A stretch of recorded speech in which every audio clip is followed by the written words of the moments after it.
Hi dear students, once again I am back with another chapter, and the chapter is The Rat Trap.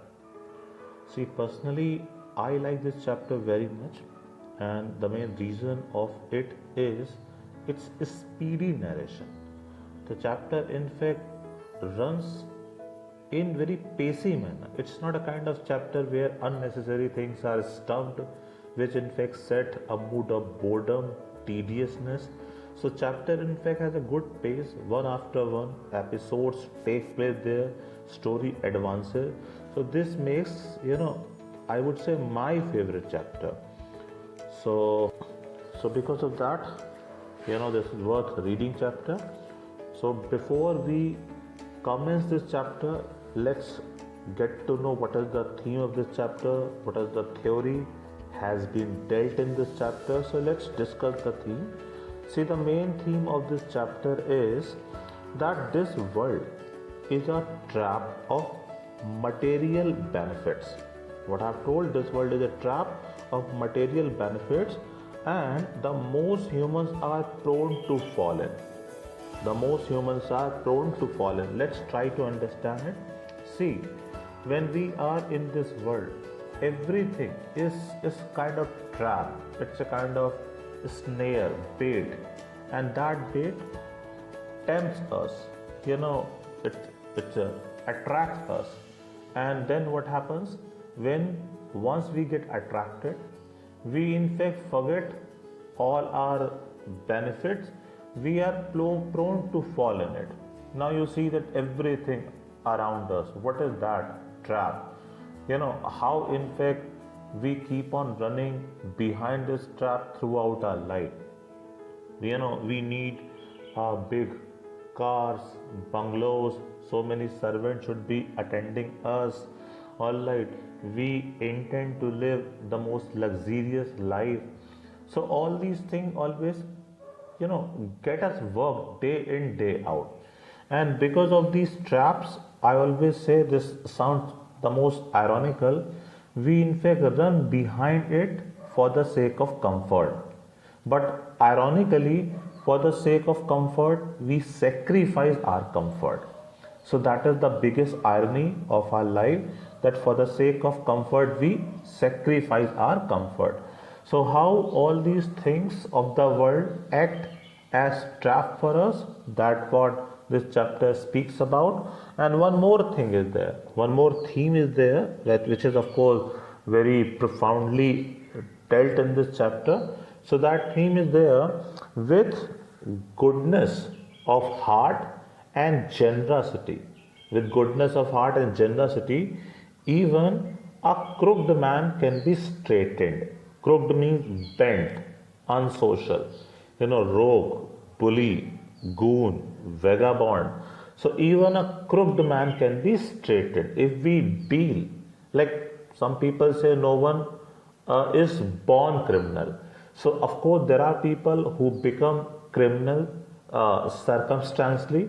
So that is why if these kind of people are treated with generosity, with kindness of nature, with goodness of heart, so of course even these crooked people can be straightened, they can be cured.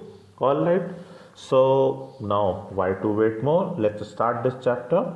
It's a very interesting chapter. Pacey. In the beginning it's slight slow narration there, but then in fact once it gets speed, it runs very fast. So let's see. Once upon a time, there was a man who went around selling small rat traps of wire. So he is hero of our story, protagonist of our story. Who is protagonist? A rat trap seller. Alright. So the writer says, once upon a time there was a man who went around selling small rat traps of wire. So he would sell rat traps of wire. He made them himself at odd moments, at his difficult moment, from the material he got by begging in the stores or at the big farms.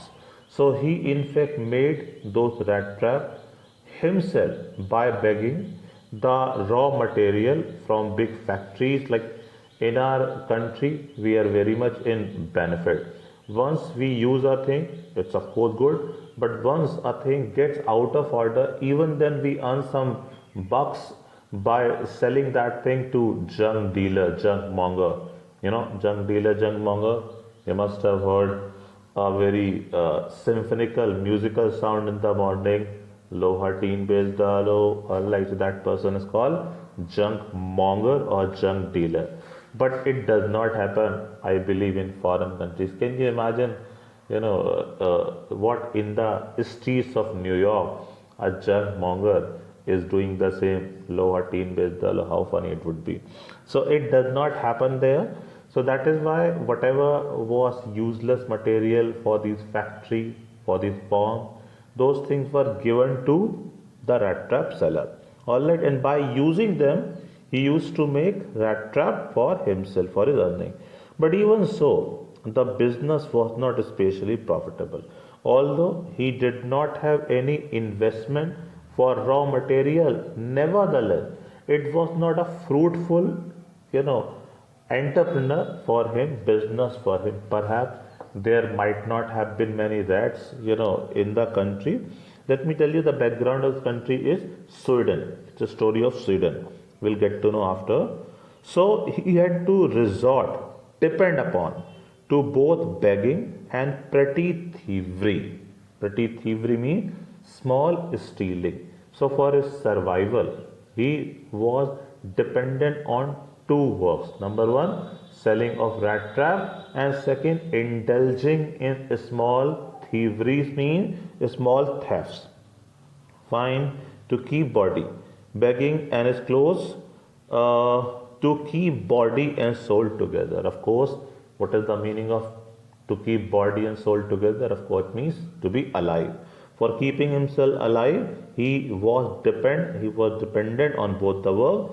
Even so, his clothes were in rags, his clothes were torn, damaged, worn out. His cheeks were sunken, they're plugged in. Alright, and hunger gleamed, shined in his eyes. His eyes were literal evidence of being hungry. No one can imagine how sad and monotonous means dull life, can appear to such a vagabond. Of course, it's easy for us to fancy a bit about it. But in actual, the person who is in the same circumstance, can understand how tough, how difficult this kind of life to be living. Who plots means to walk with difficulty along the road, left to his meditation, and he was found always left, engrossed in his own thinking. But one day this man had fallen into a line of thought. He got a strange idea one day, which really seemed to him entertaining. And that idea entertained him very much, amused him very much. He had naturally been thinking of the rat trap. It's quite obvious, since rat trap was his main occupation, profession. So his thought always revolved around rat trap, day in, day out. The main agenda of his mulling, of his thinking, used to be rat trap. When suddenly he was struck by the idea of the whole, but one day he was caught. He was caught by the idea of the whole. What is whole? Whole world about him, the whole world with its lands, seas, its cities and villages, was nothing but a big rat trap. So one day a strange thing took place.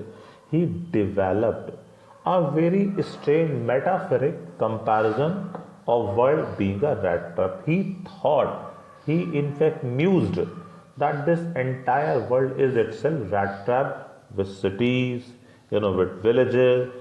It had never existed for any other purpose than to set baits for people. So he found that there is only one purpose of world, and what is this world offers baits. Baits, something which is given to tempt people, lure people, entice people, which in fact works as a greed. That's what is called bait. So this world itself sets baits for the people, like how there are so many baits for us. All these luxurious items, luxurious, cars, big houses, all the amenities, facilities, they actually entice us, to go for them. And then we, in fact, become a part of never ending rat race. And this rate of our advancement goes on throughout our life. So, in this way, these things, act as a bait for us. So, that's what he thought about all these things. It had never existed for any other purpose than to set bait for people. It offered riches and joys. Riches and joys, money and happiness, these things make us believe that they are the main source of, money and happiness. Shelter and food, all right, heat and clothing, exactly as the rat trap offered cheese and pork. All right, so actually the point is there. We people, for catching rat, tempt rat with a stale chapati of last night. But European countries are, somewhat richer, so there, even I would say, rats must be very arrogant, haughty, so that's why they don't get tempted with stale chapati. So they are tempted with what? They are tempted with pork and cheese. Fine. So, and as soon as anyone let himself be tempted to touch the bait, it closed in on him, and then everything came to an end. But once you allow yourself to be fallen in this trap, to be trapped by this trap, the life gets over. Because once you get tempted, now you cannot do anything. You have to live the same kind of life day in, day out. You run behind all these materialistic gain. And once again, I would repeat how our life becomes ironical. For the sake of comfort, we sacrifice our comfort. So that's what happened with the people who allow themselves to be tempted by baits. The world had, of course, never been very kind to him.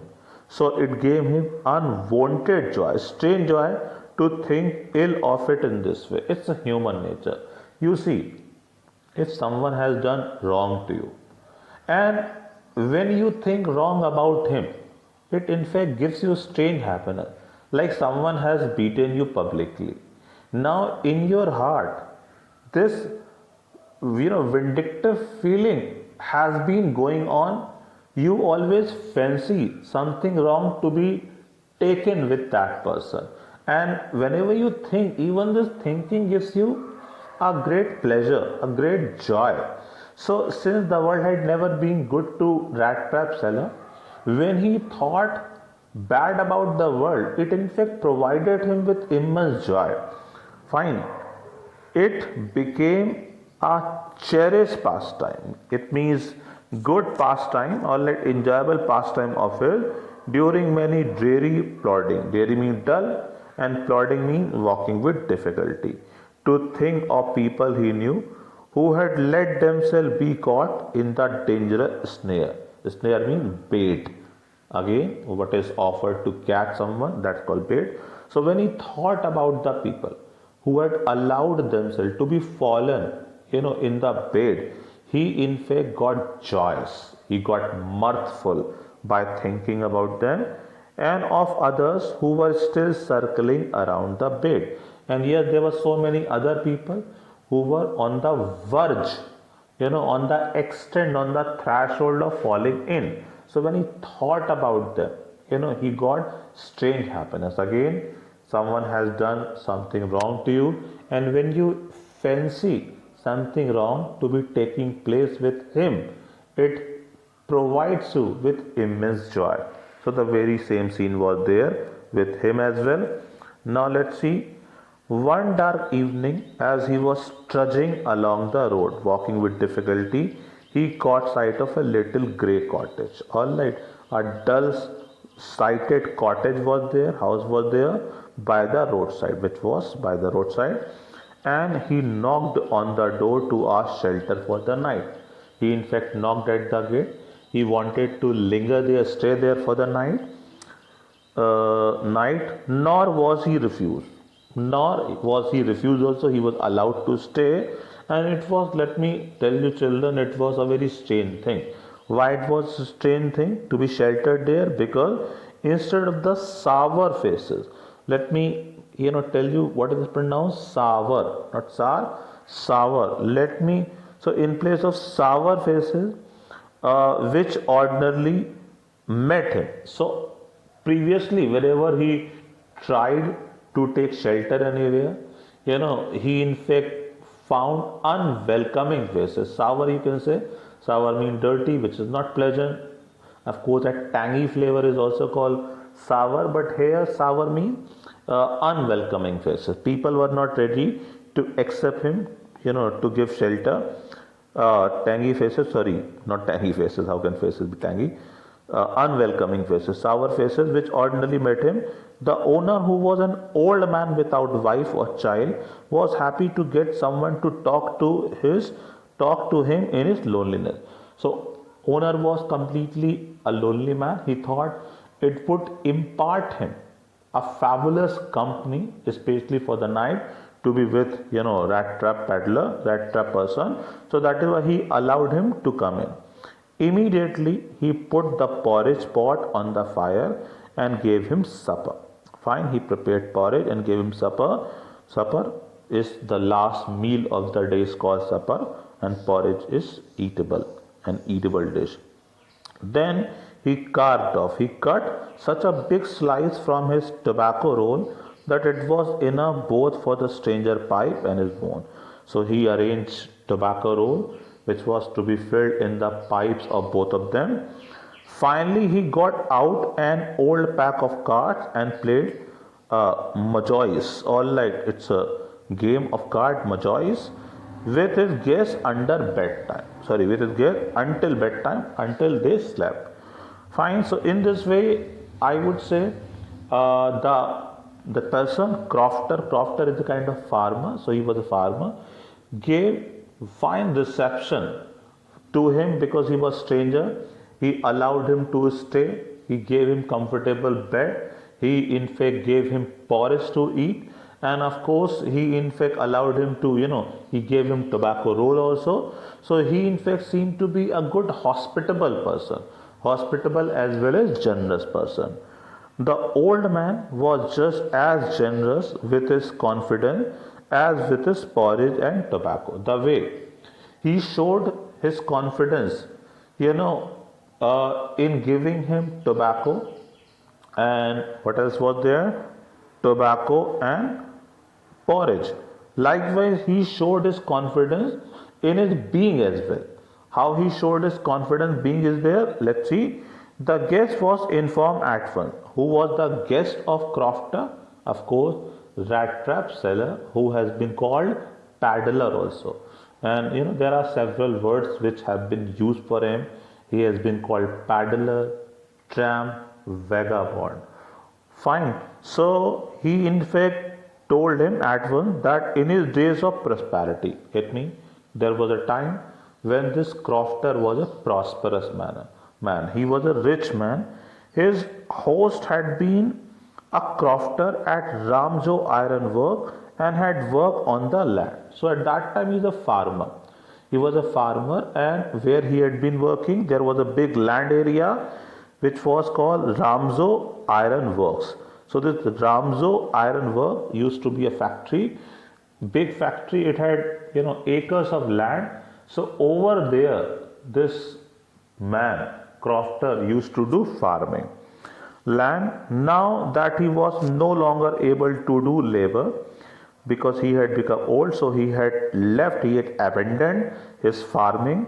It was cow which supported him. So how he was able to drag the cart of his life, he was able to do with a cow. He had a cow, and that cow was very much helpful for him. Here that bossy means cow. All it was extraordinary. She could give milk for the creamery. What is creamery? Any shop which is run with milk oriented products is called creamery. So he was running a little creamery every day, and last month he had received all of 30 kroner in payment. Kroner is Swedish currency. Alright, so last month he earned 30 kroner, by selling the milk products. Now the stranger must have seemed incredulous. Who was stranger? Stranger was rat trap seller. He seemed to be incredulous, not in belief. It looked to Crofter that the stranger was not believing his word, because 30 kroner was, of course, a decent amount. So it looked to the crofter that rat trap seller did not believe that by selling the milk product one could earn 30 kroner, one could save 30 kroner. What is kroner? Swedish currency. For the old man got up and went to the window, took down a leather pouch which hung on a nail in the very window frame. So leather pouch was there. He brought from there and picked out three wrinkled, twisted 10 kroner bills. Three 10 kroner bill mean 30 kroner. Then these he held up before his eyes of his guests. He kept in front of rat trap seller 30 kroner, nodding knowingly, nodding intentionally, gesturing at him. See, I was not bragging, I was not boasting. See, 30 kroners are here. And then stuffed them back into the pouch and kept them into the pouch. The next day, both men got up in good season and good mood. The crofter was in a hurry to milk his cow. Fine, he went to milk his cow. And other man probably thought he should not stay in bed when the head of the house had gotten up. But of course, not a mannerful thing. If the owner of house has gotten up, you're not supposed to, go on with your sleeping. So even he got up. Now see, probably thought we did it. They left the cottage at the same time. The crofter locked the door and put the key in his pocket. The man with the rat trap said goodbye and thank you. He expressed his gratitude, and thereupon even each went his way. They got separated from each other. But half an hour later, the rat trap peddler stood again before the door. He came back and he was standing in front of the door. He did not try to get in. However, he only went up to the window, smashed a pane, broke glass of window, struck in his hand and entered his hand and got hold the pouch with the 30 kroner. He took the money and thrust into his own pocket. He in fact knew where that leather pouch was hanging, and he took out 30 kroner from there, kept the money in his pocket, then he hanged the leather pouch very carefully back in its place and went away. My God, what he did. How would it justify the student? See, it was seriously, what word we can use for this act? This is called ingratitude. Alright, so this was the biggest ingratitude done by rat trap seller with that with that crofter man who sheltered him, imparted him food, allowed him to stay, showed his confidence.